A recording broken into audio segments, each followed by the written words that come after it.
Hello and welcome to the Ultra Running Podcast with Coach Marshy, Fat Man to Iron Man.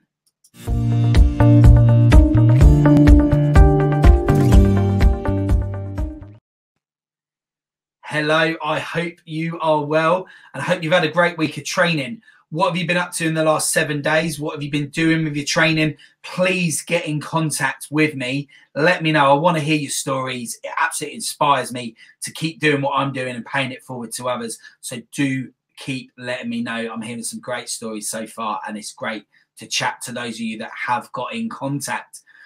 So here we are, part 2 of the interview with the director of the clothing brand Runr, Craig. So let's head back over to the rest of that interview and pick up where we left off last week. What would you say running means to you? What does it give you and what does it mean to you as an individual? I think for me, in my life, I almost get energy from running. So at the moment, I'm obviously taking part in our virtual event this month. So I'm aiming to do 100 miles for the month, which broadly broken down is obviously 25 miles per week, which I'm going out 4 times a week, doing sort of 6 or 8 miles. So it's not unachievable. That's a fair bit of running for me. But what I tend to find is that physically, so if I go out and do 8 miles, I'll probably go out later this afternoon, I'll physically be a little bit tired. Mentally, it seems to give me energy. And if I don't go out running for 3 or 4 days, I've got 2 young boys, as I mentioned. You need energy to look after the boys because they're a handful, 2 and 4 years old. It's like, if you're tired, they don't care. They still want to be entertained and chased around and all that sort of stuff. So I think for me, I need to run for my mental health because it gives me energy. It puts me in a better frame of mind. I think when I go out for a run, I've stopped listening to music because it makes me run too fast. I've started listening to podcasts, which I find doesn't make the run go faster, but it doesn't make me think in my mind. It just makes me listen and take in what I'm listening to. And I love that. And I think, yeah, it's just, for me, it's great. It's also sometimes a good time to gather my thoughts, especially with work and with Runr. I've normally got a list as long as my arm in front of me, which I have here. And it's kind of like when you're bogged down with work, it's quite difficult just to have some clear thinking time to gather your thoughts and put into priority what's important, both with work and both with home life as well. So for me, I try and use running as that time to, sometimes it'll be a podcast, other times it'll be a case of just trying to think through stuff that's going on, whether it's home, work. In more normal times, it might be where we fancy going away or where we're going to go and get some food or coffees, but obviously it's not to be just yet. So it's great, find it great. Brilliant. So have you ever run an ultra then? No, is probably the real answer. We've done some 24-hour events as a team, which if anyone's not done it or fancies a challenge, we did. Spitfire Scramble is based in Hornchurch in Essex, just off the A13 near Rainham. So it's in, I want to say it's in Hornchurch Country Park. Brilliant location, 5-mile circuit through farmers' fields, through woodlands, through the country park. And we had a team of 6 of us doing it. It would be 2019 now was the last time it happened. So we had a team of 6 of you, and what you do is you do 1 lap and then you basically hand the baton over to someone else in your team. So in the 24 hours, I think I covered 33 miles, but it was broken up by having kind of an hour or 2 downtime in between. So it's technically, I kind of like to think I did an ultra, but it's not an official one. But then I do have South Downs Way in the diary for April 10th this year. So Centurion running, is that? Yeah, Centurion running. Yeah. So it's a bit touch and go whether it's going to happen because obviously as we speak, everyone's kind of locked down, events aren't happening type thing. So part of my training at the moment is just running more and trying to get some long runs in at the weekends, just sort of build up to that. So that's 50 miles across the South Downs Way. So I've not done that before, but I'm kind of looking forward to it. I've only done a marathon, which is plenty far enough. So to go from 26 miles up to 50 is quite a big ask. But should be good if it goes ahead. I think you'll be absolutely fine, Craig, to be honest. But like you say about the Spitfire event, that borderline between, you know, there's this. I noticed this at the National Running Show actually in 2020, because obviously that was one of a few things that went ahead early on in the year. And I spent most of the day just around the corner from your stand, really, in the ultra marathon section. And I felt really inadequate standing there, because I felt like if you hadn't run 100 miles, you're not an ultra marathoner. But that wasn't anyone's fault. No one put that on you.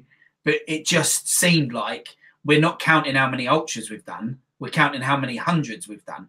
But I think things like the Spitfire event, they're quite a good bridge between the marathon and the ultra marathon for me. I've done similar events, sort of the Grim Reaper up in Lincolnshire, and you know, there's similar events like that. And I don't know, what do you think? I think it's quite a good bridge for the industry. Yeah, definitely. I mean, we did another one called Hope 24 down in near Plymouth, down in Devon. And we did that, I think it was the same year, in 2019. And we've done Spitfire 3 years in a row up until 2019, which is the last time it happened. And they are brilliant, because we had, my other half was, so it was myself and Matt and our other halves, and then some friends came along. And they were all at various stages of either being pregnant, having just had a child. So the girls kind of did 2 or 3 laps each, spread out, and then me and Matt did the longer distances. But it's a really good opportunity. So I've never done 33 miles in one run. So for me to just, I hadn't really done any training before the event either, but it makes it achievable to cover quite a long distance over that 24 hours.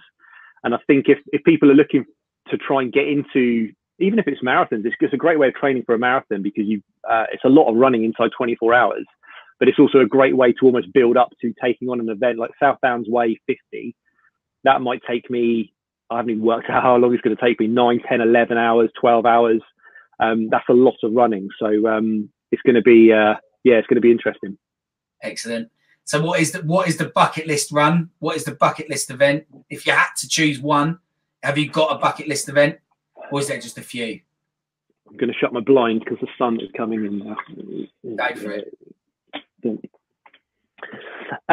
Bucket list event. I don't think, I haven't necessarily got one bucket list event for me. I think I love going away and taking the family on holiday and running. So like I said, with Athens and France was really good fun. Probably I'd love to go to New York. I've never been to New York on holiday or been there for any reason. So to go there and do that marathon would be pretty cool. Yeah, other than that, I think sometimes it's nice finding events that are kind of unknown, or they're not too mainstream or too hard to get into. That's another thing you have to factor in with lots of these events.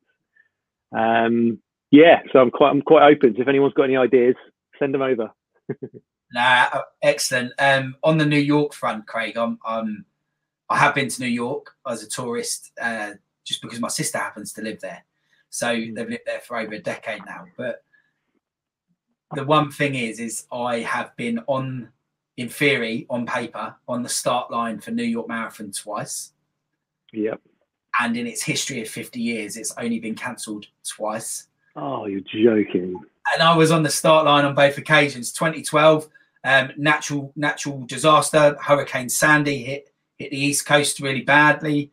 That was pretty big in the press at the time. And then obviously the other time would have been last year, 2020. I thought, yeah, it's time to go back. 8 years later, I managed to get in, and unfortunately that was cancelled again due to COVID. So it's kind of eluded me at the minute. So maybe, who knows, Craig, we might end up on the start line together one day in New York. Yeah, be up for that. So, okay, and then final question then. You've got a lot of experience then around the marathon running. You've done it in heat. You've done it in London. What would you say your 3 tips are to give people that want to get into running, and especially endurance-based running? I think for anyone that wants to get into running is don't be put off by what other people are achieving. I think platforms like Strava are brilliant because you can follow people's progress and runs and activities, but it's easy to go on a run and make it look like you smashed it and you'd get great photos and you did it in record time. Whereas in reality, you're dying on the floor at home, but you've managed to get one good snap out of 20 that you took on the run. So I think that, and it comes back to what you mentioned about the run show, is that for me, more and more people are looking to step up from a marathon to an ultra marathon, because I feel like in the last couple of years, almost like once you've done a marathon, you can tick that box. There's more and more ultra marathons that have come onto the racing calendar in normal circumstances. So I think more people are looking to step up. But I think don't be put off by the fact that when people talk about 100 miles, I mean, I would, at the moment, I would not even go near 100 miles. I couldn't even imagine running that far. I might change my mind if I manage the 50 in April and think, well, how do I go further? But I think achievements in whether it's a half marathon or a marathon, by completing it and taking part, it's amazing to be a part of events like that. And it's a great achievement on its own. I think for anyone having a solid training plan, get a personalized training plan, because not all training plans are work for each person. For me, I have to eat loads because my metabolism works really quickly. So I just get really, really hungry after sort of 6 or 7 miles. I find I need to drink a lot as well when I'm running, especially in hot weather. In France with the Mediterranean marathon we did, the feed stations are awesome because they've got chocolate and raisins and Coca-Cola and water and sports drinks. And I literally, normally you run past and grab something. With me, I was just stood there going, oh, what shall I have next? It's like a pick a mix being in a sweet shop. But yeah, I don't think you can't go wrong with solid training program and really try and stick to it. And but don't beat yourself up if you don't manage to get out for certain runs for various reasons. I think people have a solid training plan and listen to your body. I think I've run through injuries before, and it doesn't do you any good because it just delays the inevitable. You're going to have to put your feet up for a couple of weeks, depending on what the injury is. So yeah, listen to your body. And if you need to rest. And if you feel like you can squeeze something else in, give it a go. But yeah, there's a lot. It's great fun. I mean, the sense of achievement on any run, I love it. It just gets the endorphins flowing, puts you in a slightly better frame of mind than when you started out. And yeah, you're a bit more tired, but you get more miles into your legs, which is the main thing. Absolutely brilliant. Great stuff, Craig. Love that. So thanks very much for coming on the show. I personally, I'm looking forward to continue to follow your journey and the Runr journey as well, particularly around sort of the miles for mine this year and the things that you mentioned. We'll see what it can grow into for you. It'll be great to follow the Runr journey. Certainly give Craig a follow. All the major social media platforms, they're on there. And if you just search for Runr, so that's RUNR, and you'll be able to find those guys on any platform. Do check in with them. And once again, Craig, thank you for your interview, and I hope you enjoy your run-in for the rest of this month and off into the future. Thanks very much. Cheers. Yeah, thanks for having me, Neil. Wow, what an amazing interview. A very inspiring guy, someone who's clearly very passionate about running and has put that into a clothing brand now where that ethos is not about making money. It's about more than that. It's about running as a whole. And look at what Craig, Matt and the guys over at Runr are doing. What an absolutely inspiring interview. Really enjoyed it. Really enjoyed hearing those stories, about the Athens Marathon. That sounded epic. And, those running tips there at the end, he's so right. Completely agree with all of those.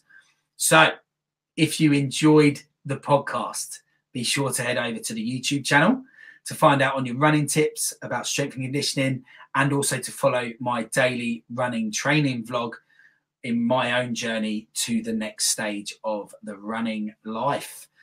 Please don't forget to give it a rating. Please give us a rating. Please share on to anyone that you think might find it interesting and inspiring, especially those that you think would be inspired by Craig's interview just there.